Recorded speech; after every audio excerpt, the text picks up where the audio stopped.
ரூபா இல்லை. அம்மா ரூபா அங்கே ஜீவான்னு வருவாள் எலக்ட்ரிசிட்டி கரண்டு கருப்பாக இருப்பாங்களா கரண்டு. அதுதான் பொருளெல்லாம் போட்டது எங்கள் வீட்டில். இன்னொரு ஆள் அன்றைக்கி 500 கொடுத்து சிமெண்ட் வாங்கிட்டு போயிட்டார் குமார்னு. அவர் மூலம் கொடுத்துருந்தேன். அப்புறம் அவரே ஏமாற்றிட்டு போகிறாரு. அப்புறம் அவர் மூலம் இன்னொரு அவர் எங்கேயும் கொண்டு போயிடக்கூடாதுல்ல. இவராக தெரிஞ்சவர் ஒரு எல்லாம் போட்டு எல்லாம் நம்ம கரண்டு எல்லாம் பார்க்க தெரிஞ்சவங்கள்ட்ட தான் கொடுக்கணுங்க. இப்போ உங்கள்கிட்ட கொடுத்தாலும் கூட ஒரு 3000 மொபைல் ரிப்பேர் பார்த்து கொடுப்பேன். ஒரு போய் அங்கே முக்கூடலில் கொடுத்து இன்னும் கொண்டாந்து தரல. ஃபோனே எடுக்க மாட்டேக்கான். விற்று தின்றுருப்பான்னு.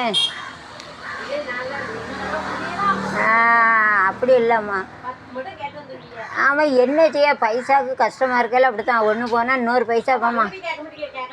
அவன் அங்கே இல்லை அவனை கிளின்னு குளிச்சிடும். கேட்க மாட்டான். நான் கொஞ்சிக்கிட்டா இருக்க முடியும்.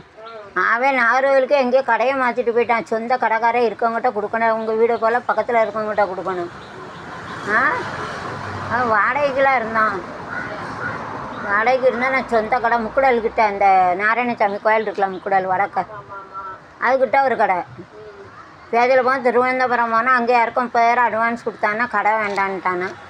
அப்புறம் கடை வேண்டாம்னா அவன் எப்படி கொடுப்பான் அட்வான்ஸு? என்ன வேறு ஆளுக்கு 30,000 கொடுத்தா தானே இவனுக்கு வாங்கி கொடுப்பான் அப்படின்னு ரீல் விடுதான். பேதியில் போவோம் என் 3000 3000னாலும் ரொம்பவும் மோசம் இல்லை. ரொம்ப இல்லை ஓரளவு 5 சேனல் வேறு இருந்து இப்படி ஏமாத்தலாமாம்மா? நான் உங்களை எதுக்கு சொல்லுதானே ரேகை வர மாட்டுக்குல்ல. ரேகைகளை விட்டும் வந்து பாதி வராமல் பாதி இருக்கலாமா? அதனால தான் டவுட்டு. இருக்க பைசாவும் போயிட்டுனா என்ன செய்ய முடியும் சொல்லுங்கள். இப்போ நான் வீட்டுக்கு பாருங்கள். வீட்டுக்கு 300 ரூபா தான்